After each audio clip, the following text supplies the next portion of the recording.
Okay, let's get started here. Welcome everyone to our webinar, Building a World-Class Mobile Testing Strategy. My name's Adam Bookman. I'm a partner at Propellix. I'm happy to be the moderator for today's webinar. Just a few housekeeping items before we get into it, and I hand it over to our speaker. First off, this webinar is being recorded. The recording and the webinar slides will be made available after the call. Please ask questions whenever you like using the Q&A or question panel on the WebEx screen. We had some questions that came in prior to the webinar upon registration, and we have some of those in the queue, but would also like to and encourage you to ask questions of our speaker whenever you like, and we'll make sure that those get answered. In addition, there'll be a special offer for webinar attendees at the end of the webinar, so please stick around for that. So let's get started here. I have two slides on Propellix that I wanted to share with you for those of you who are not aware of Propellix and what we do. I know there are a number of our clients on the call today, so thank you for attending the webinar. Propellix is a company that creates mobile strategies and world-class apps for the enterprise. We were founded in 2011. We primarily work with Fortune 500 clients. You can see some of the companies that we work with in the logos below. We work globally, though we're headquartered in San Jose. We have offices in Boston, Pittsburgh, and Guadalajara, Mexico. We're 100% focused on digital and mobile for the enterprise. Our offerings range from strategy offerings, where we help companies define their business strategy for mobile. What app should we build? What order should we build them in? How do you prioritize app ideas? How do you come up with a mobile strategy that really will help you use mobile to gain momentum in your business and prioritize that across business lines for an entire organization. We also do a lot of work around custom app development of building and developing mobile applications, and we are offering services, managed services around mobile testing and mobile support, and mobile testing will be the focus of the webinar today. We've also created some products that we call pre-built mobile applications that we're offering to our customers, and if anyone's interested in those, we can certainly talk to you about that. And you know, finally, we created the Mobile Research Council. If you haven't checked out the Mobile Research Council, I'd really encourage you to do so. You can go to mobileresearchcouncil.com. It's a group of business and IT leaders who get together on a bi-weekly basis on the phone to talk about what's going on with mobile within their companies, to share ideas, to share experiences. We have some great members as part of the MRC. It's growing very, very quickly. It's moderated by Propellix and by Lopez Research. We are meeting together at a conference called M6 Mobile Enterprise in San Diego as a group, and we're going to have a great, our first Mobile Research Council get-together. It might be a little late to join that, but we're going to have another get-together in October, so please look into the MRC and consider joining. With that, I'm going to introduce our speaker, Shahab Chowdhury. Shahab Chowdhury is a partner of mine at Propellix. He's a visionary thought leader who's been at the forefront of trying to make sense of the various technology shifts in the past 2 decades. He advises many companies, including startups and Fortune 500 companies, in making the most of these technology shifts. He is a true trusted advisor to some of the world's leading brands. He's a frequent speaker at conferences related to mobile. He's a visionary when it comes to mobile strategy, and as you'll be able to see with our mobile testing strategy and the way that we're thinking about mobile testing, I think it's a little different than you typically would think about, that you would typically approach testing. So we're happy to be speaking with you about this topic today. And Shahab, welcome. Thank you for that introduction, Adam. Quick sound check, assuming everybody can hear me okay. So I'm going to jump right in. As Adam said, as we talk about the topic that we're going to discuss today around mobile testing, it is a topic that has been relevant for a while as companies have started going down the path of their mobile adoption, starting to develop their mobile strategies. And it has been on the radar for a lot of companies from our discussion, as well as a lot of what we've been seeing from experiences from what we've been seeing in the marketplace as well. And where it was relevant even a couple of years ago, I think it has reached the point where it has become a critical consideration for a lot of different companies, primarily because it has been lagging behind in terms of the focus that needed to be put on it. And now it's reaching a stage where people are scrambling to figure out what are the right ways to approach this this issue. And really a lot of thinking that I'm going to share today has evolved from our work with some of our clients, as well as our focus on understanding what type of capabilities and tools are available in the marketplace, as well as what used to work perhaps maybe prior to the mobile app development era, and how some of those things are things that do not translate well to the mobile domain. And so I'm going to run through some of those differences as well, because we think that testing is not a new discipline, yet there's a huge learning curve when it comes to mobile-specific testing. So with that, I'm going to dive right in. And part of what we're going to cover today is to talk a little bit about what's the strategy. With that, what type of planning exercises do you need to go through? And also to understand what sorts of actionable tactics can you put in place.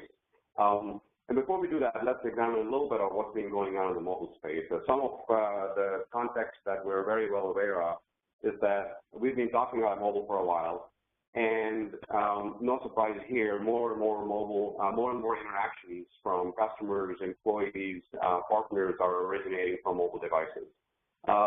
This used to be a directional chart that we talked about a couple of years ago, and I'm sure with all of us looking at what's going on in the marketplace, there's lots of data that points to the interaction. This has in fact come true. Mobile searches, Google just announced a couple of days ago, from mobile devices, it just crossed the point where there's more mobile searches originated than desktop searches.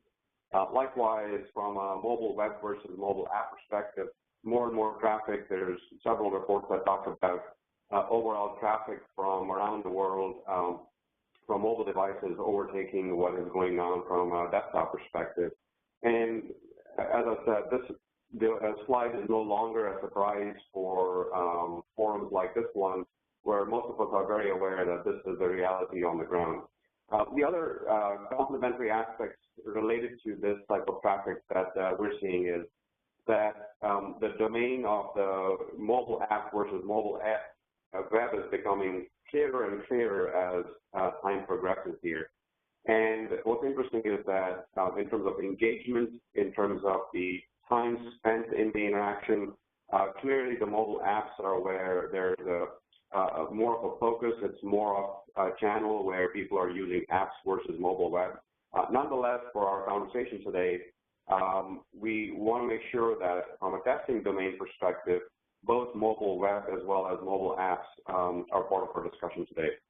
We do think mobile web still has a part to play, perhaps not as big as previously people had thought, but for some types of applications, your portfolio of applications will contain some mobile web type of channels as well.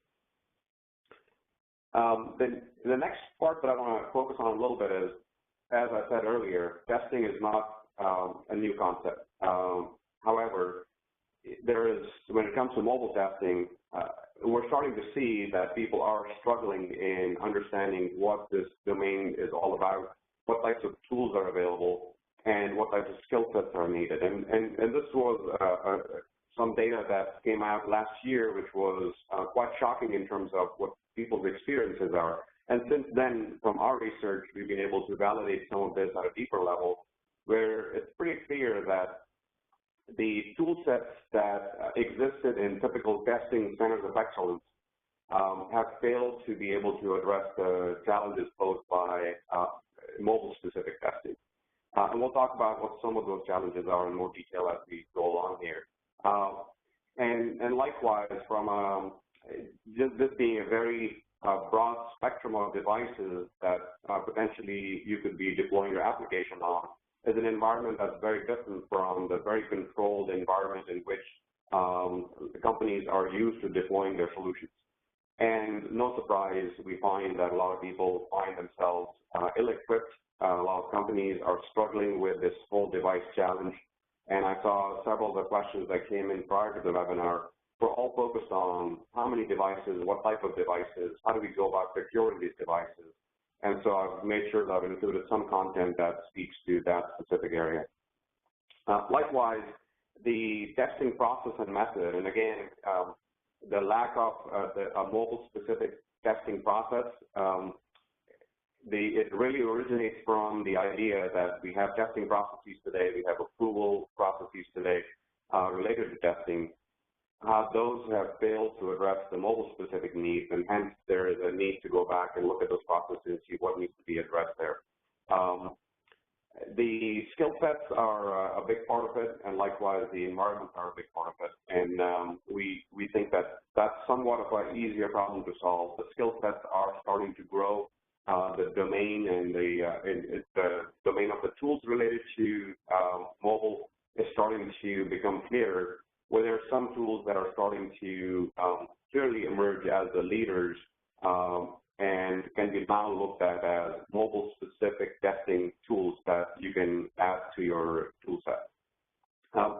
So I think it's a good slide to talk about. There's enough differences where the struggle continues, but as we examine this further, I think there's some interesting takeaways that I want to dive into a little bit. And this is really what we hear from some of our customers in terms of what are some of the challenges that people are facing. And so where that previous slide was an overall summary, these are some specific questions that I have heard personally in my interactions, where it either has to do with the pace at which mobile testing needs to be performed. It has to do with the rapidly changing environment in which mobile has to operate. And testing, as in the past, tends to be a function that in some cases is not thought about in the early stages of planning. And we find that to be the case with mobile as well. However, we think that the impact of ignoring testing from the get-go is much larger. And in this case, people have seen some huge disastrous stories that we have come across where testing was ignored. It was added in sort of a bolt-on towards the end just to pass the checklist sort of test, and the results have been pretty disastrous in those cases. But if you look at this list, I think the important thing to note here is that these challenges span everything from lack of process, lack of skill sets, lack of technology and tools that can help with these types of challenges. And so as we start to think about how we devise the right strategy, we've tried to make sure that all of these aspects are addressed. And so with that, a couple of additional considerations to keep in mind. The new reality on the ground with mobile, why is it that this, what's behind this complexity? And at some level, implicitly, we all understand what's going on when it comes to mobile. But here's the complexity situation, and this is a good way to think about not only the different variables that make up the complexity equation, but also the fact that this is very different than what we have been used to when it comes to testing in the enterprise. Just talking about this in a little bit of detail, we know that the number of supported devices just is typically a factor of 2 or 3 compared to what organizations have had to test against in the past. Likewise, the number of supported operating systems, typically it's more than 1, which is very different than what it used to be in the past. And not only do we think about operating systems as environments that we have to support, but the rapid rate of change of those operating systems by way of updates from the operating system providers. And as time has gone by, we are starting to see the number of apps in organizations that is starting to increase exponentially, which is good news, bad news. For every app that you're building, that's one less app that if you don't have a testing strategy, that is under the control and under the purview of a mobile testing strategy. And the further and further you get away from it, we find that it is harder and harder to gain control over the quality of those apps. Nonetheless, waiting is not an option, and so we'll talk a little bit about how do you get a handle on where do you start, which apps make the most sense to focus on, and what are some of the ranking criteria that help you identify those apps that are critical that should be part of your testing focus first and foremost. And then likewise, the number of test cases per app that you have to go through. We find that the functionality in apps is starting to become more complex. And by that very token, the types of testing that has to be performed is becoming more and more complex. In the absence of the right tools, that is primarily manual testing. And as you start to release those apps on a very frequent basis, which is very much a part of the mobile mindset when it comes to mobile app development, this equation, as you can see, very quickly starts to become very, very complex. And as I said earlier, it's not only just the number of variables, and this is really representative in that case, it's really the rate of change of what you're trying to keep up with that is really overwhelming. And we see a lot of organizations struggling with this situation. So no doubt this is a very disruptive change, and the question that oftentimes gets asked is, so what are companies doing to address this need to focus on quality? And as I said earlier, there's a very strategic aspect of it, and then there are some very tactical quick wins, and we'll talk about both today on this call.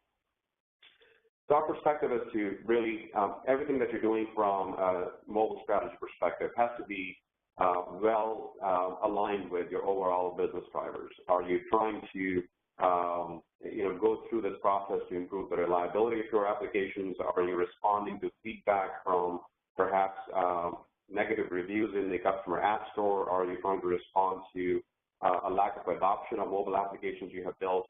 Are you trying to make sure that from a security perspective, your applications are being tested and you're not receiving any sort of vulnerabilities that are making it out to the marketplace?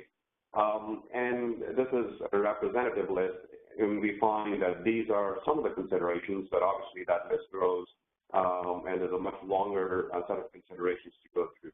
We think those drivers are important to hash out in the very early stages of the development of your strategy. We'll talk about how do you go about doing that and assigning some appropriate weightages to the various different business drivers. Along with that, I think it's important to understand what sort of a mobile testing philosophy do you want to adopt. This is a function that in a lot of cases we find mobile testing in itself is something that is owned by the testing centers of excellence. Perhaps maybe the incubation of this is done outside, but eventually the goal is to have this be another discipline that sits inside the center of excellence. And so adopting some of the philosophies that exist, but then modifying those to make sure those are appropriate for a mobile mindset.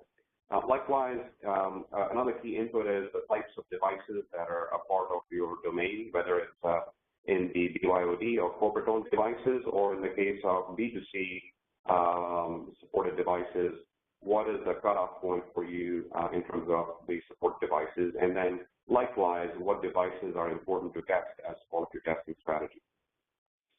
Mobile-specific tool sets.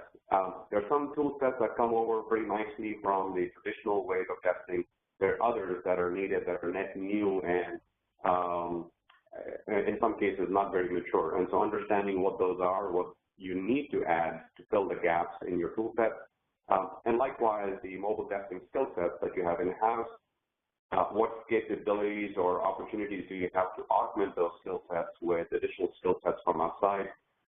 And then the last piece, which I can't stress enough, is your overall mobile app portfolio. We have seen several examples where there's applications that are being developed, for lack of a better word, by rogue teams, where they're being done in silos, and the overall testing strategy does not even take into account some of those or leaves those types of applications outside of the testing center of excellence. And we think gaining control over those, even if it is to inform and influence those applications from a quality perspective with whatever is being developed under the testing center of excellence, is very important as well. And so this is the framework that we use. And with this framework, I thought it would be good if we could extract some key considerations and perhaps maybe talk about those so that we could get a little bit more specific beyond this high-level framework. And so keeping that in mind, I'm going to share 6 key considerations that should be a part of your mobile strategy. We think that this is a good way to go through your mobile strategy planning and coming up with a roadmap of your tactics. So the first one, and hopefully this is not a surprise, to be very mindful of the unforgiving attitude of the mobile user. And this is one that's worth talking about a little bit, even though it's not new, it's something that's very well understood, but oftentimes still gets ignored just because in some cases testing teams are still holding on to the traditional mindset, which is quality can be iterative, and that's no longer the case. The first release has to be at a level where it'll engage the user. And I'm talking about not only the B2C type of applications, but in this case, even the internal enterprise expectation has been influenced by the consumerization of these types of applications or this platform. And we look at that as a gift of consumerization with the enterprise where, in a not so nice way, the expectation of the user is much different than what it has been for enterprise applications. And certainly on the B2C side, given social media, app store reviews, anything that doesn't work gets slammed very, very quickly. The new attitude is shorter attention span. If it doesn't work, I'll likely not use it anymore. And the effort to go and re-engage that user is much higher the second time around. And so these are the stakes that we're working with. And so keeping this in mind with anything that you do from a testing strategy perspective is very important. And I find that this conversation comes up quite a bit as you're starting to build your business case of what is the ROI from automation testing or security or penetration testing or load testing, that these are the considerations, that these are some different dynamics that have to be a part of your business case or justification for why this has to be done at a much, much rigorous level than even what we have dealt with in the past. The second consideration has to do with the types of testing that are options for you as part of your testing strategy. And there's a lot of terms here that get used interchangeably. There's a lot of confusion around what is net new in the mobile space that we did not have a discipline or competency around. And so I think it's important to understand and appreciate what are the different types of testing that are options for you in your testing strategy. And it's worth taking some time to go through these. I'm not going to read through every single bullet, but I do want to introduce the idea that the testing framework that's made up of the different types of testing, these are some of the things that should be part of your plan. And by no means do we think that each one of these boxes is equal in terms of the effort, the tools, the maturity, and what's needed. Some of this varies by the type of application. But for the most part, these are the 9 different areas that we talk about. And we think that these are important as part of your testing strategy. The first one being the functional testing, which is very familiar to most testing practitioners. Most anybody who's involved in application development understands that well. And the key thing there is to make sure that that is something that is not, even if you cannot automate that, it is something that is a starting point. Most companies are doing that, allocating whatever time they can to that level of functional testing. We think very quickly as the number of apps, the complexity of the apps, the number of operating systems, the number of devices starts to increase, you find yourself in the situation where that complexity equation that I talked about becomes very real, and manual functional testing is no longer an option. Our advice there is keep that on the radar. Even if you are starting with manual functional testing, that's still better than no testing. But that's a game that you're going to have a hard time winning if you don't move towards some level of automation testing. Some other key things on here, mobile device-specific items such as memory leak, understanding how these applications are behaving. Are they leaving some garbage in the background that are remnants of going through the business process of that application? and understanding what types of loads are being put on the different resources on the device itself. We talk about, I guess, the next most important one is in the second column over, is the performance testing aspect of it, which is with mobile testing, especially for large B2B, B2E deployments, and definitely for B2C deployments. Simulating the load that is expected, these numbers for large companies can be in the hundreds of thousands, and in some cases in the millions, in terms of the types of sessions and the types of data going back and forth. And so what does that do to your environment? We find it's something that is not easy to simulate, but it's also something that's not something that you can ignore. And so now we're starting to see an emergence of tools that actually help you by creating a simulation of what to expect when this happens.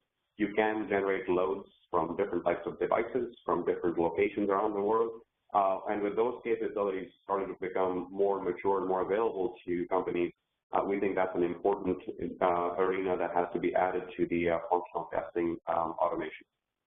And then one that is a no-brainer, but still it's amazing how many times it gets skipped, is the security testing aspect of it, which is being able to go through the process of understanding what the architecture is, and appropriate with that architecture, being able to make sure that there's no vulnerabilities that have been exposed due to lack of understanding of what's possible perhaps from these mobile devices. As I said, there's a few other things that have to be a part of it. Some of these are automated, some of these are not. Simulating environments where how the app behaves when it's put in the background, how it behaves when the device receives a message or a phone call. I think those are all things that are new and sometimes not easy to think about if you come at it from a traditional testing perspective.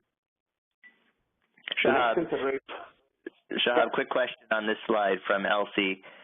She was just asking, what's the difference between memory usage and memory leak testing that you had under the memory section on the last slide? So I think the first part is just making sure that the app is architected in a way that's elegant, and that as the app gets used, it doesn't pick up resources that start to create some limitations in terms of what devices can run that app or not. And the memory leak aspect of it is really focused on are there things in the architecture where it is not cleaning up what it's creating.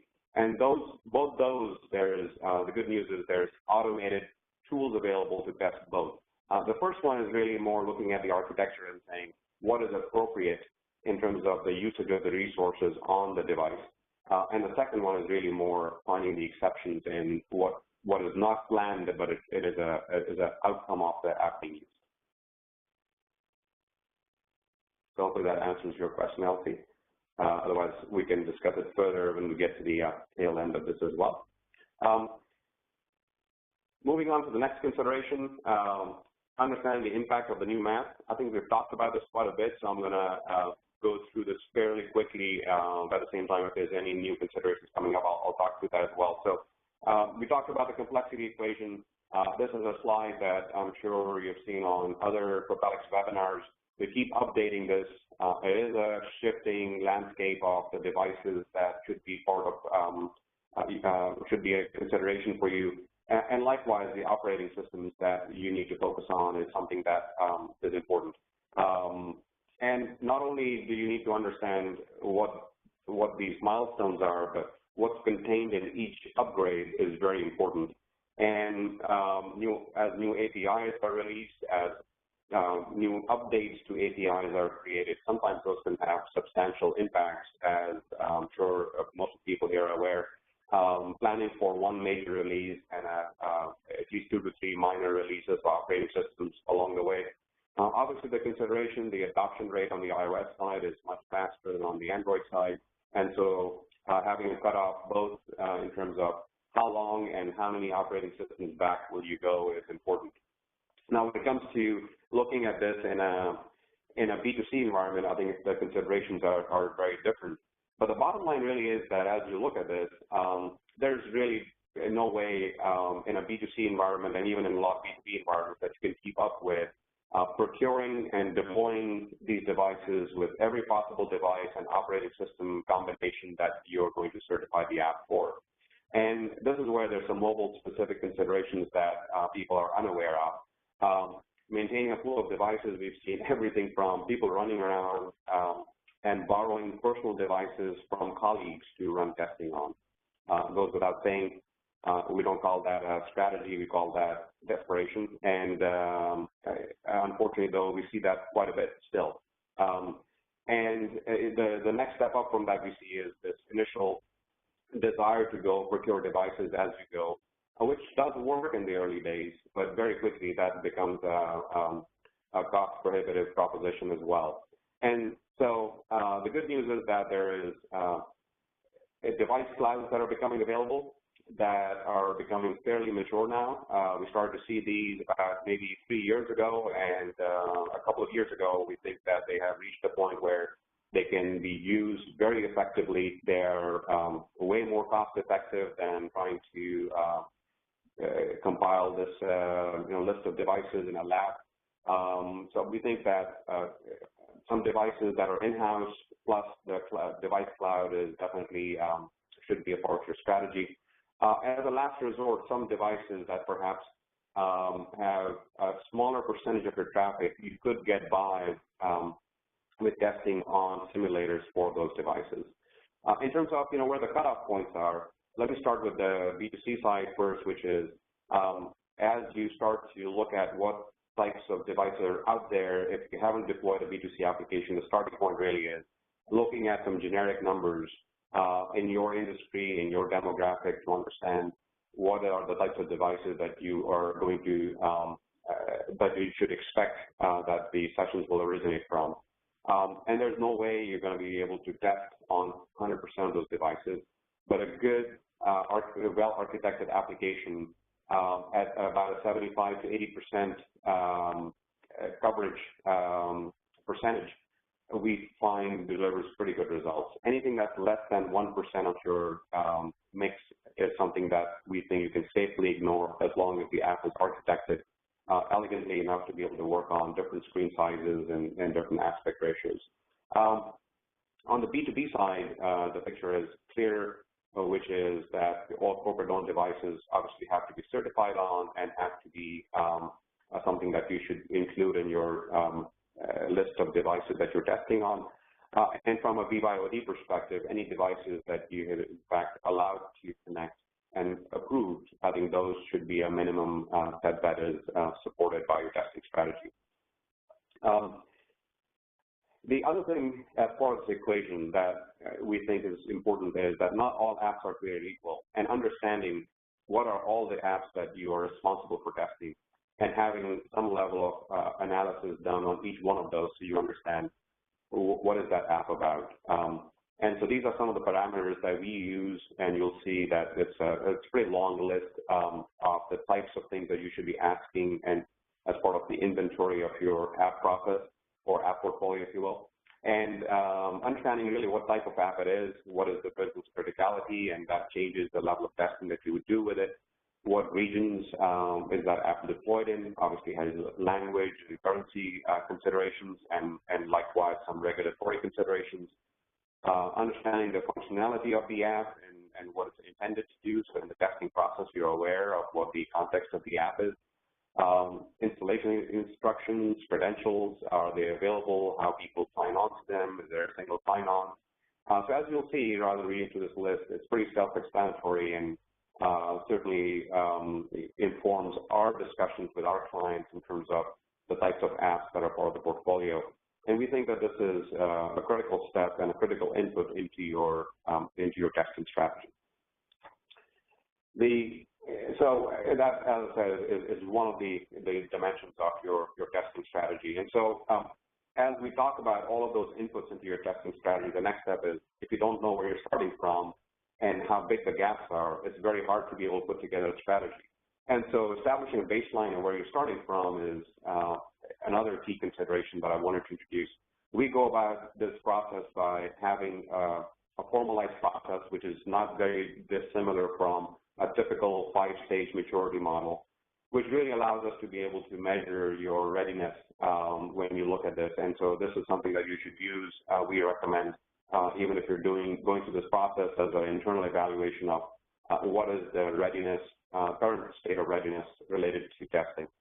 You see on the left some dimensions that we think are important to measure. You see the overall testing strategy, does one exist, what's your SDLC process today, and understanding the testing tools that exist and how relevant they will be in a mobile testing environment. Then you see the types of testing that we discussed earlier, and understanding that how much of each one of those you have to go through, and where do you stand with respect to those types of testing today in the organization. The skills, the organization, and then from a security and compliance perspective, what do you do today, and how much of that comes over to the to this mobile testing arena. The last a couple of considerations here have to do with, now that we recommend gone through the assessment of where you're starting from, the next plan, then the next part of the discussion really is to focus on the plan of attack. And here we use something that is very similar to our overall philosophy in terms of what should inform your testing plan or your plan when it comes to mobile strategies, just in general as well. The philosophy behind that really is understanding your app portfolio, which is what are the drivers, what are the criticality, and once you've understood those from some of the tools that I shared in here. Likewise, from the testing capabilities perspective, now that you have the readiness report card available to you, those are the two things that go into informing your enterprise mobile testing strategy. Creating a roadmap, which I'll talk about as the next consideration, and having some sense of priorities associated with that. And as I said, the tools that we use typically for creating a roadmap are very similar to what we use generally for and creating the enterprise mobile strategy. And once you have that roadmap, the ongoing testing is what's informed by that roadmap.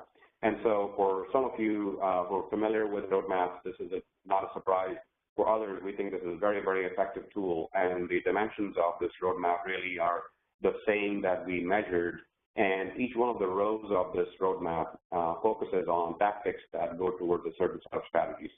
And those tactics are organized by, how aligned are these with the overall goals of the testing strategy? What is the readiness of the organization, which you've been able to extract from the readiness report card, and then the ease of implementation, which is really the cost to actually implement those strategies. There's a couple of other things that we introduce in here, which have to do with the apps themselves. So we recommend that even as you build this roadmap, you're not going to be able to attack every app at the same level of focus from the get-go. Focusing on the critical apps with that are at the right level of complexity, so you can actually have an impact from the get-go, and where the effort is manageable, we typically think are the right apps to focus on. So as I said, combine those two, we're able to come up with a set of prioritized and phased tactics that really make up your testing roadmap. And here's an example of what that looks like. Directionally, you'll see that it has some concept of phasing going left to right, grouping of tactics going top to bottom, and then the different colors show the various different phases in which those have been organized. So we think as part of the launch planning, some of the required aspects are the important ones that sometimes can be a struggle. And as you build your business case without those blue boxes that are shown on here, I think it's very hard to be able to do anything. And so we think that across the people, process, technology, landscape, this roadmap has tactics that have specific actionable items that address each one of those different dimensions. And then the last one that we think is important to talk about as part of your overall strategy. This is one that is a topic of conversation quite often, which is around automated functional testing. We think if you do nothing else, this is a great place to start. As I mentioned earlier, just doing manual testing for an app very quickly will start to get out of control. If you dissect that complexity equation, I think the harsh reality is that that's one of those journeys that will fall short of the goal if you keep going down that path. You can keep throwing resources at it, but very quickly you'll run out of steam on that team. And the net result is that your quality suffers. And so there's a way perhaps maybe to organize your automated functional testing effort. We like to look at those test cases, the scenarios that are relevant to each app. And so this is app-specific, where you take one app, and we recommend that you look at it from a perspective of, for the scenarios that are part of my app, what is the business criticality? What is the value of automation for each one of those scenarios? Some are more relevant than others. What is the readiness automation? Where do you have data sets that are available that the automated scripts can pick up and run through the application? And what's the effort associated with automating some of those test cases? And we think that that gives you a pretty good roadmap for what you should be focusing on as part of your automated testing. And then you'll see that to the right, there's this concept that not everything can be automated. So there are some things that will be very critical, but they're not very good candidates for automation. That doesn't mean that they're not important. In fact, we think that that's equally important, and that should be on your roadmap as well, that you should account for manual testing of those types of use cases. And there's a lot of discussion that goes into how do you rank those on a high, medium, low, how do you apply those scoring, and that's something that we've evolved over time as part of our methodology. We think that you should adopt something similar that gives you a good sense of being able to prioritize. You cannot necessarily go after all the test scenarios related to your app and expect that you'll be able to automate all of the above. And we think that this is a good way to get to that sweet spot, if you will. So with that sixth consideration discussed, this is that list that we've been going through.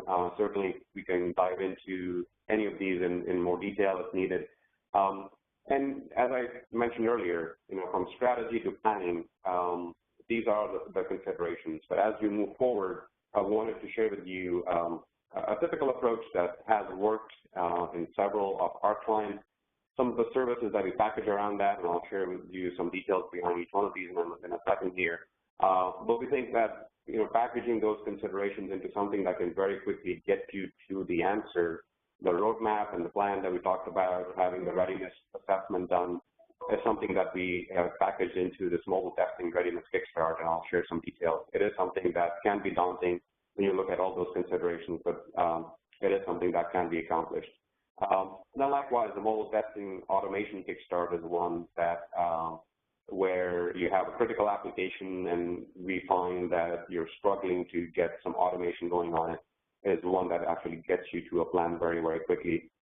So we do a lot of work around testing as a managed service, and then we do continue to stay involved in the implementation of the roadmap that we help put together as well. But as we share, to get some feedback as well, some of the approaches that we have used that we've been successful with, and especially in large companies, we find that starting, as I said, with a process that goes through these 4 steps, starting with direction setting, going through the assessment in step 2, having a roadmap, and having a scope of the domain that is relevant as part of your testing roadmap, understanding that from an app portfolio perspective, which apps will be a part of that in first phase, second phase, and so on, and then starting to put that into place through an actionable plan. And we think that's a very quick exercise if you do it the right way, and if you get the right stakeholders involved, and if you have the right knowledge about the tools and capabilities that are available out there. And so we typically go through that process in a quick 1 to 2 week exercise. The variability there really comes from the complexity of the app portfolio, how many apps do you have in place, how many of those need to be a part of the plan right away, and the types of testing that you want to do. And again, going back to those 9 boxes I introduced. Likewise, if you think about the mobile automation, as I introduced that idea behind the prioritization and identifying the sweet spot, that in fact is equally quick to go through. At this point, you're really talking about one app at a time, going through that and understanding what does that app do, doing a quick inventory of that app, and then understanding the mobile testing roadmap. That we think is, depending on the complexity of the app, is maybe a 5 to 10 day process. The variability that really there is the complexity and the number of scenarios that are associated with that app. And then from there, it still takes some time as you think about automation to go through the initial setup and initiation of the automation framework. And then from there, it's really an ongoing process. And I'll wrap up with the idea that this is a journey, not a project or a phase or something that at the end of the Kickstarter you're done. This is really just the beginning. And so that mindset that you need to have in mobile development, and I'm sure I'm preaching to the choir here for a lot of people. Hopefully this is not news, that mobile requires a mindset of continuous implementation, and so likewise, testing is an ongoing discipline and exercise, not something that you do at the end of development right before you're going to release the application. So by way of prepared content, those are some of the things that we thought were hopefully interesting to share from our experiences, as well as from what we're seeing in terms of demand for our customers. And so with that, I'm going to turn it over to Adam to perhaps maybe take us through some questions that may have come in during the conversation. Great. Thanks, Shahab. That was really interesting. So I'd encourage you all, if you have any questions, to ask them in the Q&A section of the webinar screen. We do have a special offer for anyone who's attending. If you'd like to have an hour-long free advisory call with any of our mobile testing experts, we're offering that up, so hopefully you can take advantage of that. We have a testing strategy for mobile Kickstart that you can check out on our website. I think when you leave this webinar, you'll be sent to a link that you can get some information on that. Shahab went through some of that. So let's get into some questions. I think the first one is from Jim, and he was asking about is the Propellix application, is the Propellix tool application or emulated driven? And I'll just clarify this, Jim, that the Propellix doesn't have a tool in the space. Propellix is a consulting company. We help enterprises with their mobile testing strategies, with implementing mobile testing. We're vendor agnostic. We work with a lot of vendors when it comes to mobile testing. You know, any of the key vendors in the market we've worked with, we have a lot of opinions on the different testing vendors out there, and we can help anyone if you have any questions about who are the vendors and who do we see out there and which ones do we think are better than others, or pros and cons. We can certainly help out with that in an advisory call. There's a question from Phillips about will the recording be made available, and yes, the recording will be made available and the slides will be made available. So let's go through some additional questions. Shahab, Jeff asked a question around devices and how many devices is enough to test. And I know you touched on this, but if you can just talk a little bit more about device testing, that would be great. Yeah, absolutely. So it varies a lot based on the type of application. B2B applications, you obviously have a lot more control over, and it's actually part of your initial thinking in terms of what's the customer base for the application would look like. For employees, it's a pretty straightforward answer. It is, if you have corporate issued devices, you have a very good handle on that. If those devices at a minimum have to be part of the devices that you test on. For BYOD devices, as I mentioned earlier, it is all the approved devices at a minimum you have to support your application on. And when you get into more of the B2B arena, I think that's where you have to start now making some decisions on which types of devices make the most sense, and which is where I think you start looking at the numbers and the traffic and start to make some assumptions, and then those have to be validated over time. As I mentioned earlier, 75 to 85% of the traffic has to be supported, whether that's from 4 devices or 20 devices. I think that's the harsh reality of it. I think beyond 80%, if the remaining 20% is made up of a bunch of less than 1%ers, then you have a hard call to make, which is that how many of those do you capture as well. And I would say that for the most part in B2E and B2B environments, you know, we're obviously seeing a lot of iOS, a lot of Android, in some cases on Windows, and yes, there are some BlackBerry deployments as well. And I know some folks on here are part of that, and they know who they are. And you know, unfortunately, they still have a long legacy there that you have to support there as well. When it comes to B2C, I think the situation is the volume is larger, but the situation is easier to understand only because that traffic is something that you can very easily get a handle on in terms of what devices are accessing the application. There's several analytics tools like 30 and others that are available that allow you to be able to do that. And there again, I would say 80% is the cutoff. As much as possible, look at that and establish a combination of devices that you own in the lab and devices in the cloud. So that's the good news, that as the number of devices that you're required to support is growing, so are some of the capabilities that are available in the marketplace, so that you don't have to go and procure these, configure these. You can actually get these added to the mix very easily. And so let me talk about that for a second for some people who may not know that when we talk about device clouds, those are really access to an environment where there's actual physical devices that you can provision and have ready to test on, and then you can release those as you go. There's several providers of those that are out there, and we can certainly talk about specifics of who does what well. But we think that that's as close as you need to get to a lab environment rather than maintaining your own. So a combination of those two. So hopefully that answers that question. Great.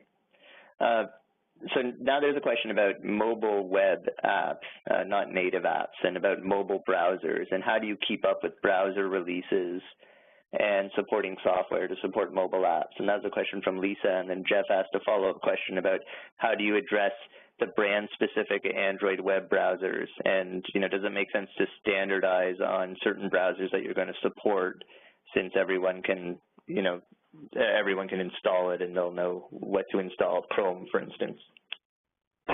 Yeah, so again, in a B2E environment, you can standardize what browsers are accessing through your MDM environment.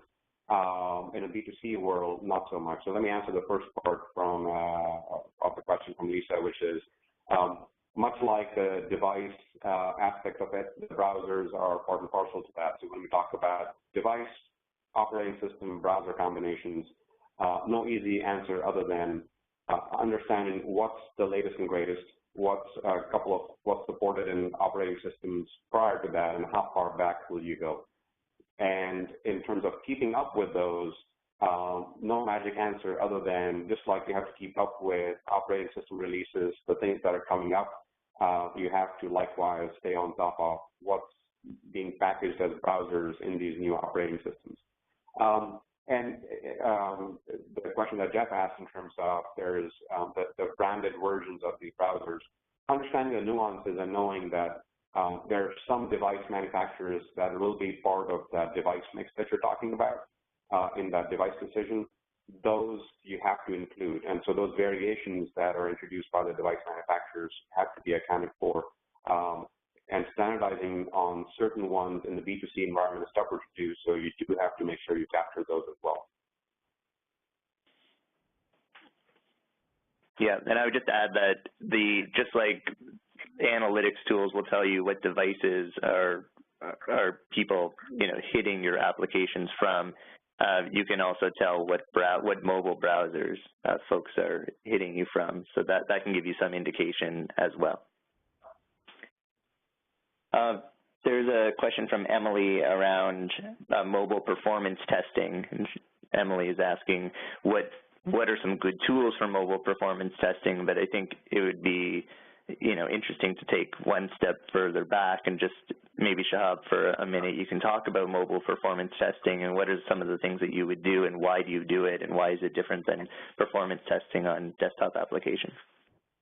Yeah, absolutely. So I think this, as I mentioned on the slide that we talked about, beyond functional testing, performance testing is really one of the pieces that we think goes hand in hand and it's easy to get to on your testing roadmap. It's the next level of maturity, which we think you can very quickly get to by using performance testing tools. So three aspects to this, as Adam pointed out. So the first part of it is when you do mobile performance testing, it is not just testing the app on the device, but actually making sure that you are testing the round-trip performance of any aspects that rely on connectivity to your back-end systems. It is testing the performance of all of the hops along the way on the network. it is testing that once the data on the round trip is completed, what sort of a behavior do you have when you're when the results are displayed, the rendering aspect of it. It is also testing the performance of different types of requests. So if you have more or less data, how does the same round trip behave? And so the testing scenarios, when I was talking about earlier, you may have noticed that there are, in each test scenario, we identify those as these are specific to the performance will vary depending on the data set that's being passed to that scenario. So that's important to keep in mind. As far as the tools that you should consider, I would say the first and foremost consideration should be it should be a mobile-centric tool that can actually generate mobile traffic in a true world environment. So if you wanted to generate that from a certain part of the world that it has a certain carrier, or you want to generate that traffic off of Wi-Fi versus cellular, you're able to simulate all of those types of load situations. And so that again goes to performance testing tool that works well with a device cloud is an essential aspect of this. One example, again, we don't endorse or talk about specific vendors when it comes to this space, but some that we have had good experience with. One is Cloud Test by SOSTA, which we think is one of the more mature tools, has some of the capabilities, again, integrates very nicely with a lot of the functional testing tools, and is able to give you good visibility in terms of every step of that performance round trip, if you will. What does that look like? And it's also very visual in the display of those results. So, anybody who's overseeing the testing effort can very quickly get some sampling of, how does the application behaving. So hopefully that gives you some more additional background on performance testing. Yeah, thanks, Shahab. I think we're bumping right up against the hour here. There are a number of additional questions that we'll try to answer via email after the call. Wanted to first thank you, Shahab, for the presentation, and thank everyone for attending. And we look forward to seeing you on some of our future webinars. Thanks, everyone. Have a good day.